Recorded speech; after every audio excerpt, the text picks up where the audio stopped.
Governors are still differing sharply on how revenue should be shared among the counties.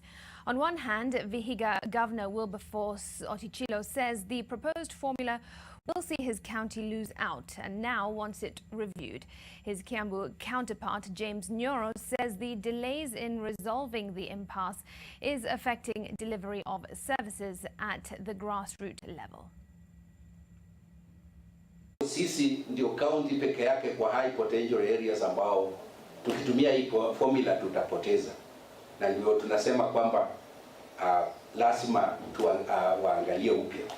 Na Vihiga ijapokuwa tuko kwa high potential areas, lakini kwa kusema kweli tuko na changamoto kubwa.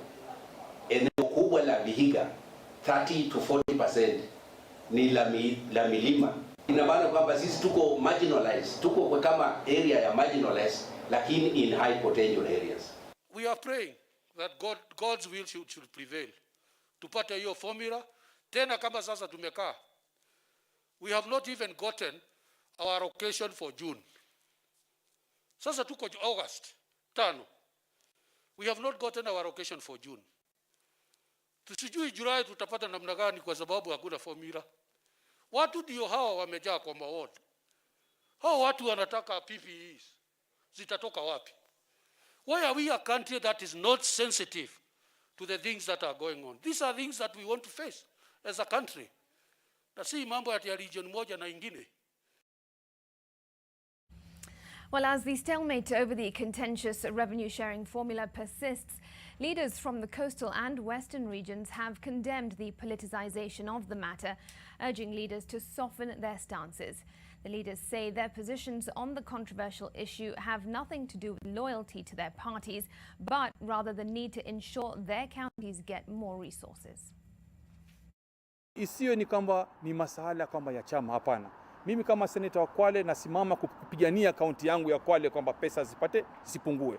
Na tumekuja katika mwafaka mmoja kuonekana kwamba tukae chini kama wamoja na ni nchi moja, tutafute njia ambapo tutaweza kusuluhisha jambo hili ili kwa umoja kabisa. Kusiwe na utatanishi wa Kenya. Hapa tuna wabunge ambao tuliweza kupigana na kupinga mambo mingi yaliyoweza kuletwa na serikali, licha ya kuambiwa hivi wala vile, na wala haikuonekana ya kuwa tunakeuka chama ama hatukusema ya kuwa chama kimetukeuka sisi. Ilikuwa ni msimamo la kwanza ni kuangalia rasilimali ya wale ambao wameweza kutuajiri katika kazi hii. Ukiangalia mambo ya SGR vile tulivyoweza kupigana ndani ya bunge na tukaweza kushinda. Ukiangalia yale mambo ya port tulivyoweza kupigania katika bunge. Unajua wengi wameichukulia kuwa ni siasa.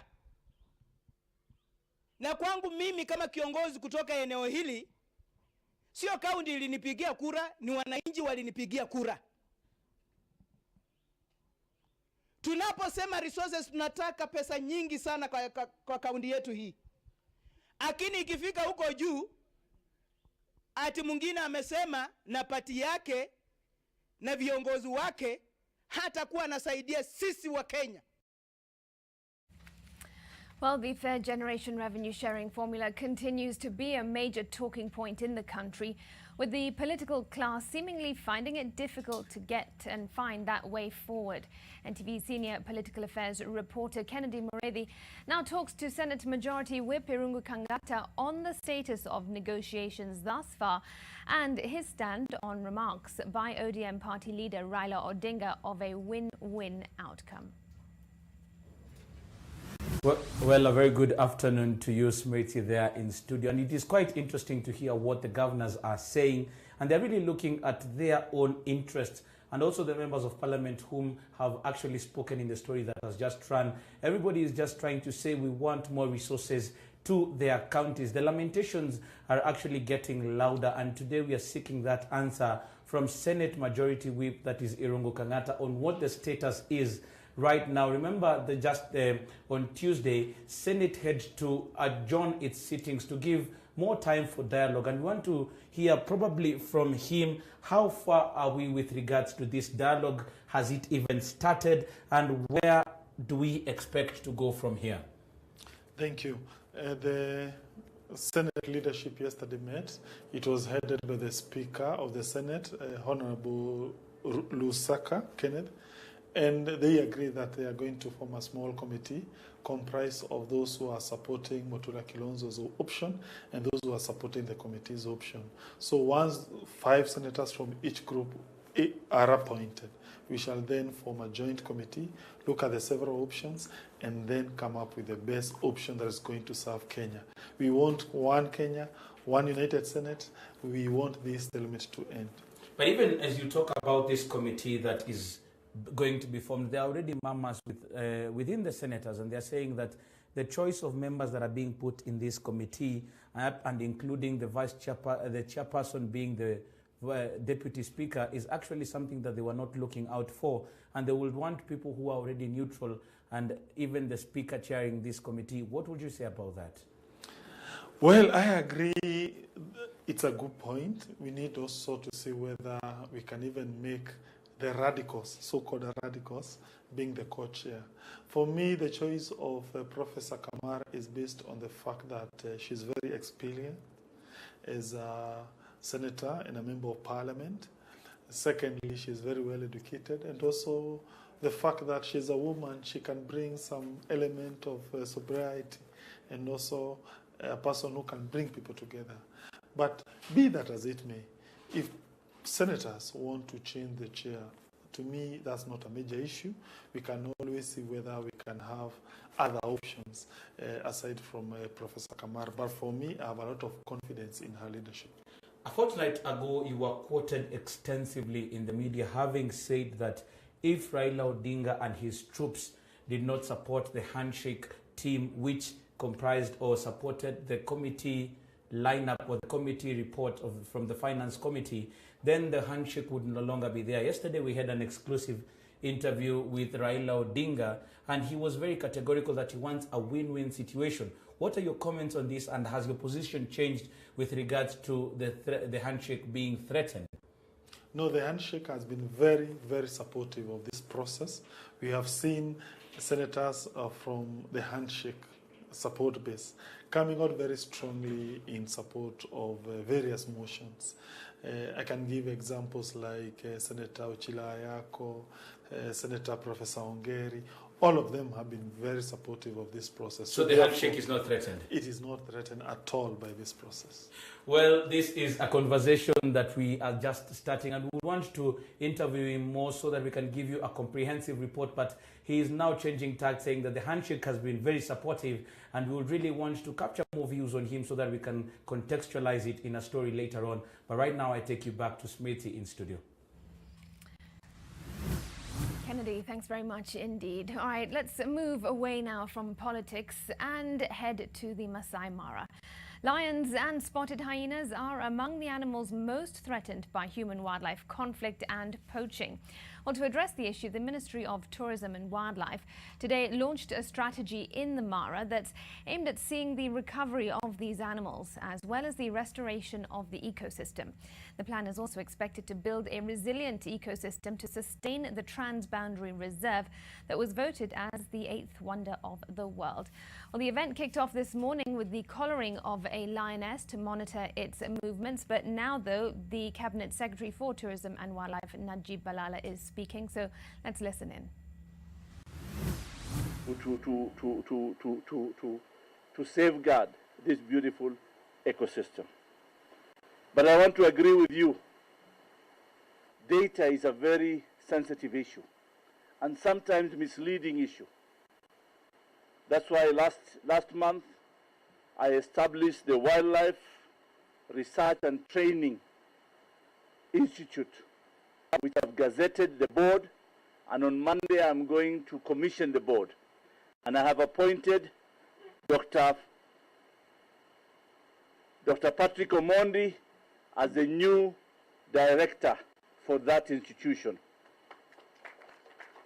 So that data now will be serious, will be focused, will be financed properly, but it doesn't mean they're independent from KWS. Their symbiotic relationship will be there. Because without data from that institution, KWS cannot conserve and preserve our natural heritage.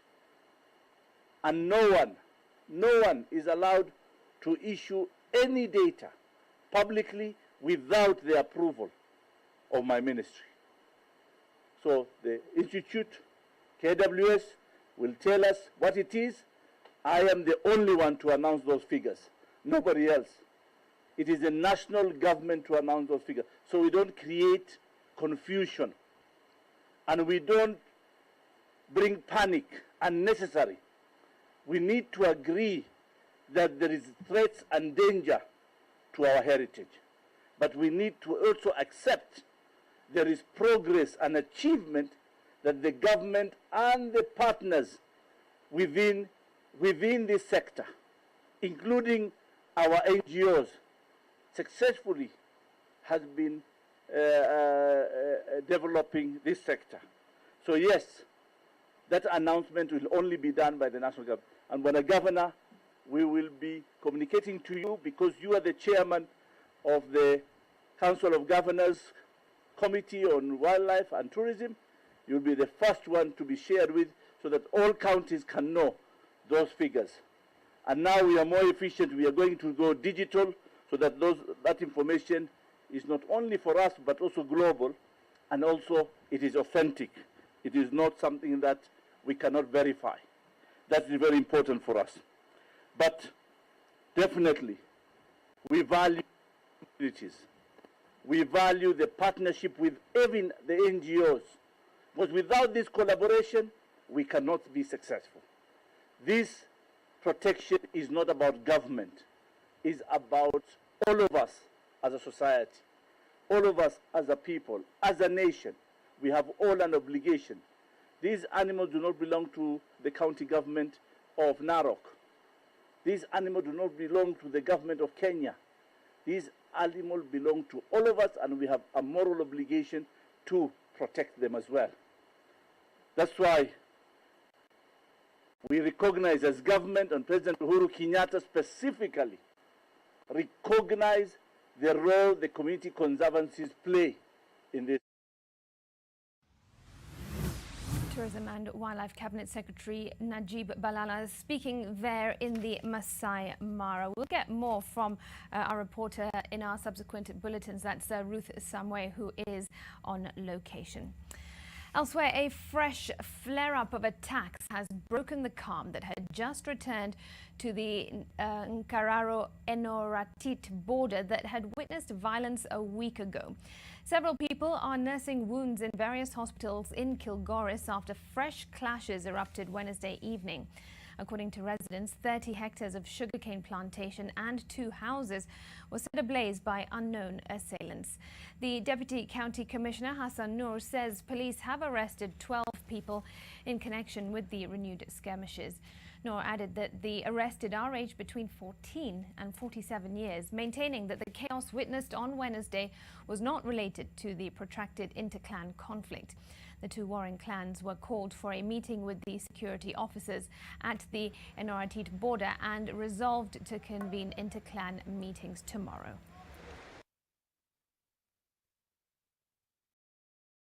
Now, residents of Oposimoru on the Nakuru-Narok border have expressed their dissatisfaction with the poor road network in the area, blaming it for the never-ending insecurity. The protesters, comprising mostly of women and children, claim that healthcare has also been hindered by the bad state of the roads. The residents say roads become impassable during the rainy season, and the residents also say that they are tired of frequent attacks in their homes, calling for thorough investigations to identify the police officers accused of shooting and killing young men during the recent skirmishes in the area that left 2 people dead and 5 hospitalized. They've called on the Interior Cabinet Secretary Fred Matiang'i to intervene and reshuffle the officers who failed to perform their duties.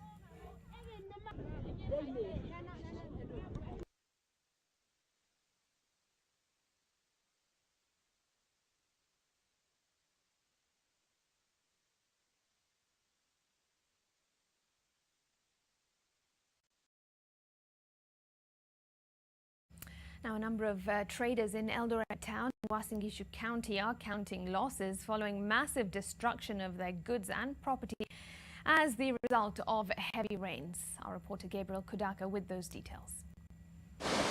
This is the situation in most business premises along Ronald Ngala and Nandi roads in Eldoret town after a heavy evening downpour. The rains left behind a trail of destruction. Duka zaidi ya 20. Stoko zote ziko ndani. Kuna mzee anafanya biashara ya unga na sukari. Vitu ya duka zote zimeroa maji. The traders accused the Department of Urban Planning of not putting in place necessary measures to address the recurrent challenge of floods linked to poor drainage. Kuna barriers mingi, watu walichenga kwa service line. Na service line ikiwa interfere ndio imetumwakia maji sasa. The affected traders now want the county government to consider compensating them for the losses. Kuna kuanga na pesa ya disasters. Waangaliwe kwa sababu wameumia sana over 6 years. Tume raise complaint every now and then, and this is the time we want to see our county government kama wata compensate our tenants. Watu wengi machines yao, spare parts ya motorbikes, printing machines zimeharibika. Transport within the town became a major challenge as a result of the downpour. Gabriel Kudaka, NTV Eldoret. The late afternoon discovery of the bodies of 2 boys at a swamp in Limuru town has left 2 families in utter shock and the community questioning the disturbing incident. The family is now calling on the police to speed up investigations. It was a search that would yield relief and heartbreak for 2 families desperately searching for their sons. 13-year-old John Jenka Gathirimu and 10-year-old Kevin Kariuki Maura went missing in late July, but their bodies were discovered in the Manguo swamp after the family launched a search. The 2 were last spotted near Impressive Gardens in Limuru town, grazing sheep with a 3rd boy. Watatu wakiliza buzi. Mmoja akapeleka buzi nyumbani, hao wengine sijui kama walirudi hapa kutafuta hizo bata. Sisi kama familia tungetaka hiyo kitu ifanywe haraka, ndio tujue vile waliingia hapa na tukawapata hapa. Na watoto walikuwa wamekuja kucheza hapa kwa maji, na ndio walisema wameona kama kuna watu wamekufa maji hapa ndani, na ndio waliambia watu wasema wale walikuwa karibu, na wakaenda hapo na wakaenda wakaangalia na wakaona kulikuwa na watu wawili. The cause of death is unknown, but investigations are underway. The 2 boys were neighbors at Ngarariga village in Limuru sub-county. The 2 families shared a bond while the 2 were alive and have now also been united in grief. Gena Kirori, NTV. And grace to those families. Well, from that to some better news. A 4-month-old baby who went missing 20 days ago after allegedly being stolen from her mother by a close friend was last night found in Taru town, safe and sound. The recovery followed a search by police in Maungu, Taru and Mariakani towns after the child's disappearance was aired on NTV 3 days after the incident. NTV's Bill Otieno takes us through the series of events from the disappearance to the recovery of the missing child. On July 16th, this woman woke up to a shock. Her baby was missing along with a friend whom she had hosted for the night. 3 days later, on 19th of July, NTV aired the story about the disappearance and alleged child theft. The DCI acted upon the story and launched an investigation which included interrogation of the 4 suspects who gave lead to the movement of the suspect. A search for Maureen Mukali was launched. This is a footage from NTV hidden camera which gives a glimpse into the search by the police in Mariakani. Maureen allegedly fled Mariakani after realizing she was a wanted person. On 5th of August, NTV received a call that the suspect Maureen Mukali had surrendered the child. Leo hii tukapigiwa simu kuwa huyu mama ameonekana Taru, na pia mwenyewe akawa anaitana mwenye mama mtoto aende achukue mtoto wake. Tunashukuru Mwenyezi Mungu tumeweza kumpata mtoto wetu ambaye aliweza kupotea karibia wiki 3 zilizopita. Na tunashukuru Mungu mwenye ambaye alikuwa ametoroka na mtoto aliweza kupatikana akiwa kwa guesti akiwa na mtoto. Maureen, however, denied the claims that she had stolen the child. Mimi ni venye tu nilikuwa quarantine. Venye nilifika town niliwekwa quarantine. Venye nimetoka ndio nikawasha simu, nikasikia ninatafutwa, ndio nikakuja. Lipi ambalo ungependa kusema? Ni kweli ulikuwa umeiba ama mtoto wako umechukua tu? Sikuwa nimeiba mtoto. Kwa tuende na turudi kwa mamake, lakini yenye alinipata singeweza kurudi hiyo siku kati nimerudi. She has been held at Maungu police station while the baby has been reunited with her family. Bill Otieno, NTV.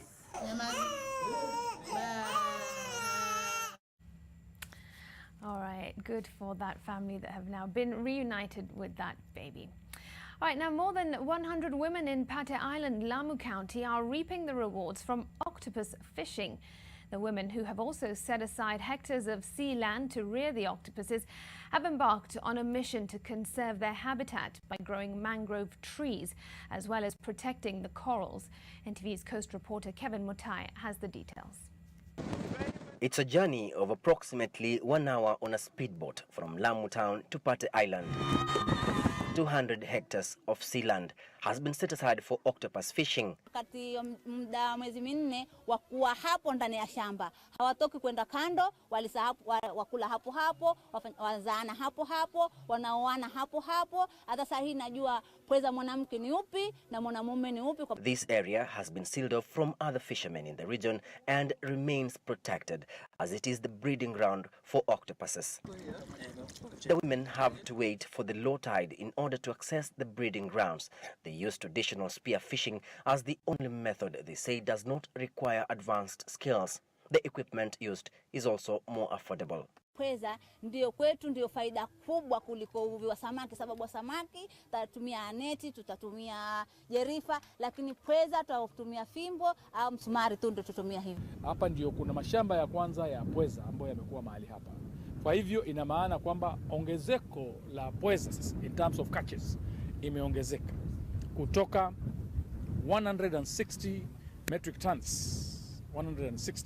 tons annually mpaka 640 metric tons. Mradi huu kwanza, kitu muhimu ambacho kimelenga ni kuinua kimaisha hali za kina mama. Kama unavyojua kwamba kina mama katika sehemu hizi za vijijini wamefinyika kiuchumi kwa siku nyingi. Tunaamini kwamba kina mama wakiinuka kiuchumi ndio sekta zingine nazo pia kupata kuinuka, sekta za lishe bora ya watoto, sekta za elimu, sekta za afya. The group has received a donation of 2 boats to facilitate their business as agencies such as the Northern Rangeland Trust and the Nature Conservancy move in to sensitize them on mangrove and coral conservation as they are the breeding habitat for the octopus.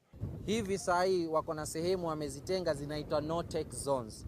Hizi sehemu hazivuliwi kabisa. Wamezitenga wao, wanataka kuzihifadhi. Na pia wametenga sehemu zinaitwa temporary closures. Hizi wanafunga kwa muda kama hizi octopus closures. Octopus fishing is a primary source of income and also provides food for families.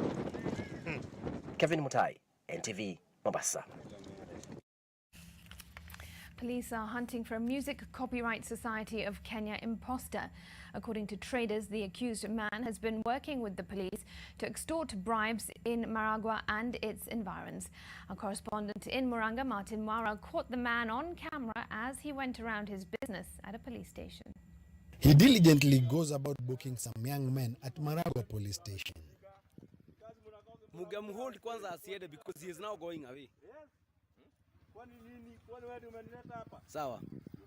The man, identified as Robert Mwangi Kuria, alias Robert Rwege, claims he's an officer working with Music Copyright Society of Kenya.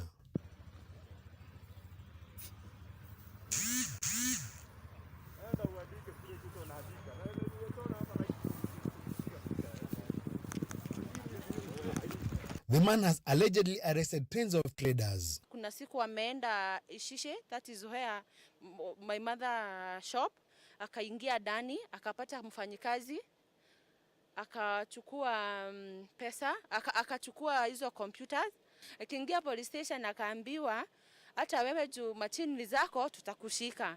Sasa walikuwa wanaitishwa kila mtu 30,000, mfanyikazi wake 30,000 na yeye 30,000. Kwangu Rwege aliniadhiri kwa vile alishika mamangu. She's a 65-year-old woman. Ni mimi nilikuwa nimenunulia mama kompyuta kidogo. Nikaona at least ajiri mtu pale ndio services za kompyuta ziweze kupatikana pale. Sasa wengine watatu waliitikia kutoa hongo. Kila mtu aliitishwa 20,000. Wakati wengine walikuwa wamekamatwa kwa virabu, wengine walikuwa wamekamatwa kwa biashara zao, lakini sisi tulikataa kutoa ile hongo. They claim that once he books the suspects, he never appears to testify in court. Vijana wangu wa kazi walifamiwa na kijana na askari walikuwa na buduki, askari wawili. In fact walikuwa wamekuja na pro box. Akawekwa kwa booth na mashini yenyewe na akaletwa Kagema police station. Kwa sababu walikuwa wamekasirika sana, niliandikiwa kaunti 4 na ilipofika kwa jaji alitupatia board ya 500,000. Kijana wangu akawekwa ndani for 4 days ndipo niliweza kupata 500,000. Nikatoa huyo kijana. Once his cover is blown, he moves to another town. According to documents in our possession, the imposter Robert Mwangi Kuria had been charged by our Ngoru-based court. He was convicted of impersonating an officer working with MCSK and sentenced to 1 year in jail or pay a fine of 100,000 shillings. On February 2019, a case at the Kangema Law Courts was terminated after the DPP learned that Kuria was an imposter.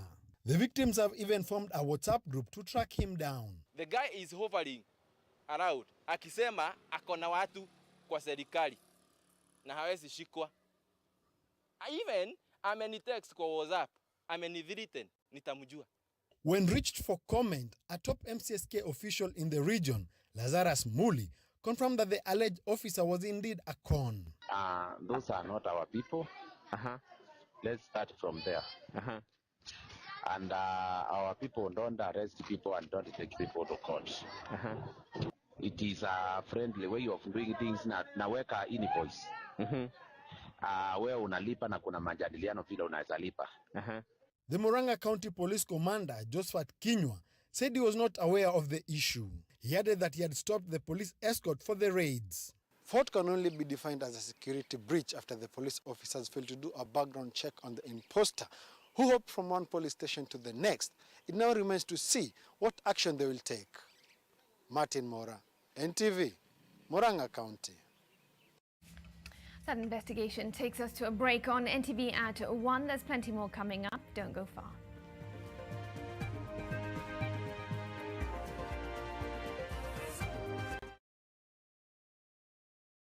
Introducing Ndovu Home Baking Flour and Ndovu Maize Meal, now in an attractive new packaging. Ndovu flours are fortified with vitamins and minerals to provide wholesome goodness for the whole family.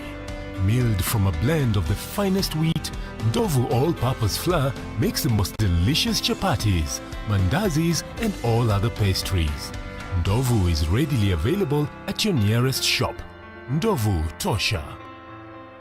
Get free access to digital learning today. For primary and secondary students, one can now access learning and revision materials that has been approved by KICD. Dial *291# and subscribe to Safaricom Digital Learning and Shupavu 291 today. Tufungue njia, elimu iendelee. Sona moja imetengenezwa kwa njia spesheli ili kupambana na maumivu kwa haraka. Sona moja ina aspirin kama kiungo. Sona moja, kitulizo kamili. Maumivu yakizidi, pata ushauri wa daktari.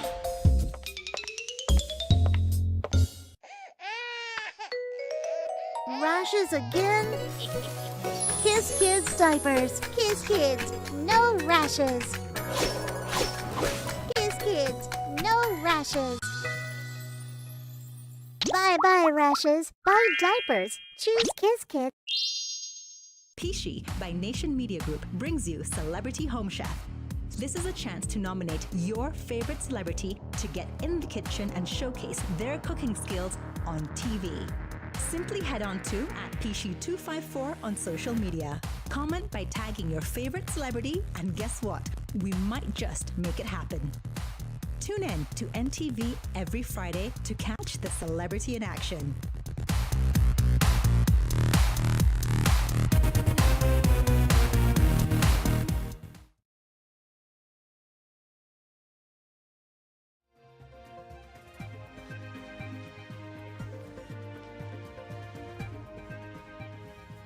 Welcome back. Some international news now, and the death toll from the Beirut blast has climbed up to 137, with at least 5,000 people wounded.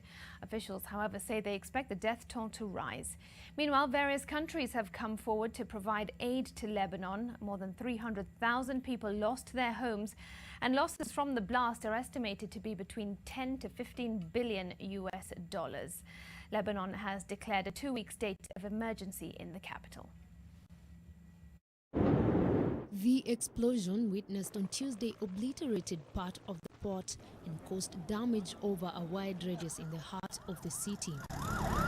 French President Emmanuel Macron left Paris for Lebanon on a first visit by a world leader to Beirut after the deadly port blast. Macron will seek to rally urgent aid for Lebanon, but is also expected to press for overdue reform in the country. The blast has been blamed on an unsecured store of ammonium nitrate at the Beirut airport. The blast has been blamed on an unsecured store of ammonium nitrate at the Beirut port. France has sent 3 planes to Beirut loaded with rescuers, medical equipment, and a mobile clinic. Prosecutors in France have also opened an investigation into the blast, which wounded 21 French citizens. Several other countries dispatched emergency medical aid, field hospitals, rescue experts, and tracking dogs as the world reacts swiftly to a nation already close to economic collapse and a nation that's dealing with the coronavirus pandemic.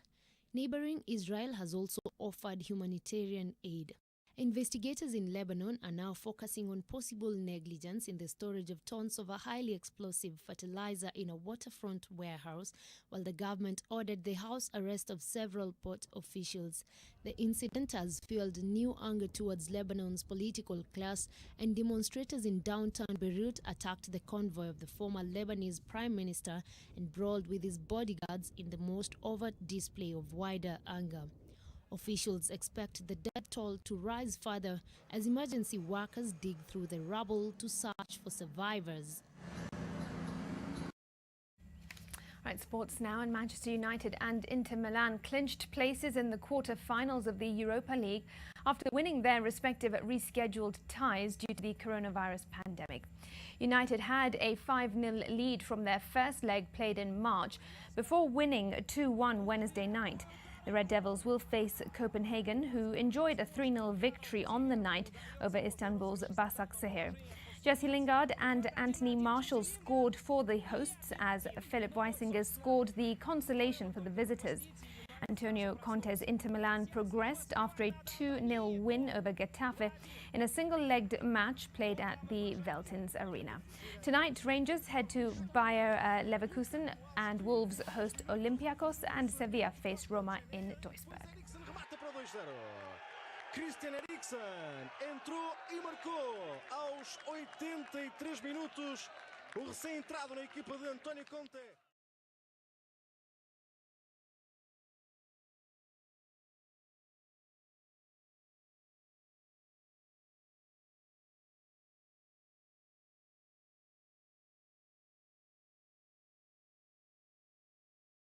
In Manchester on Wednesday after City agreed a deal with relegated Bournemouth last week.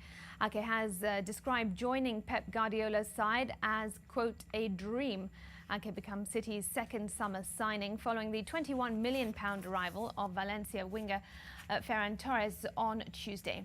Ake joined Bournemouth in 2017 for a club record fee and made 121 appearances.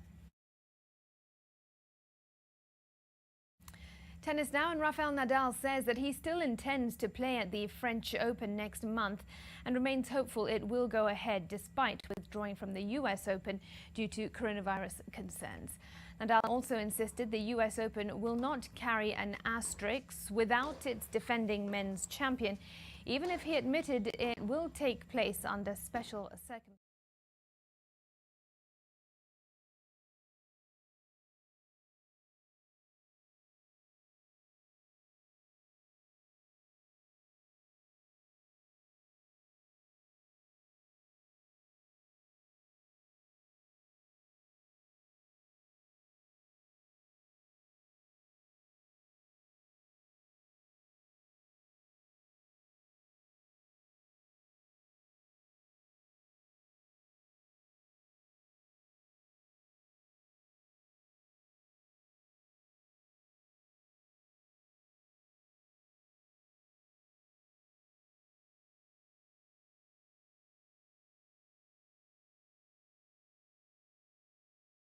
Stay safe.